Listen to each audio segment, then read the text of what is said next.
Բոլոր դեպքերում մեծ թաղարի պես մեծ համայնքը 21-րդ դարում, երբ որ խոսում է այդ համայնքի տարածքում աղբանության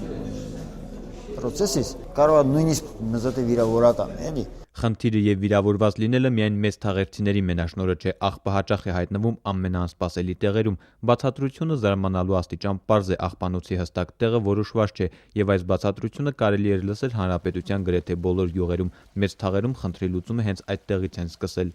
Արդեն շրջանային հակահամաճարակային կայանի պետի հետ ճշտված են գլխավոր աղբանոցի տեղը,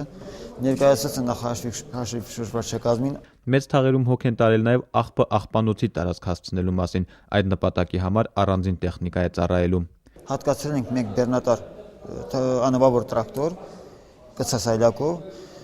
այնուհետև նախանշել ենք ավականու հետ միասին գյուղի տարածքում 30 հատ թաղամասեր, մինի փոքրիկ թաղամասեր, որտեղ պետք է նշել 30 հատ աղբարկղեր։ Աղբահանության աշխատանքների համար համայնքային բյուջեում գումար է նախատեսվել շուրջ 2 միլիոն 800 հազար դրամ։ Անմասն չեն մնա նաև համայնքի բնակիչները։ Համայնքի ղեկավարի խոսքերով նրանց մասնակցությունը կլինի զուտ խորհրդանշական։ Բնակիչներից պահանջվել է ընդամենը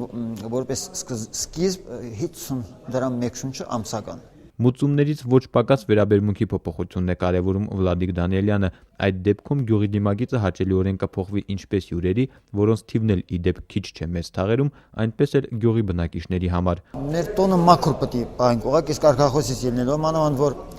հաճախակ են հյուրեր ունենում, հաճախակ են այլ երկրներից, այլ տարածքներից ներկա լինում բանում, մեծ թաղարի համայնքում, մեծ թաղար գյուղում եւ իրենց այցերով տպավորություն են ամենայն դեպս իրենց հետ տանում։ Մեկ այդ հիմնականի, երկրորդն ինչու՞ չէ նաև մեր համար։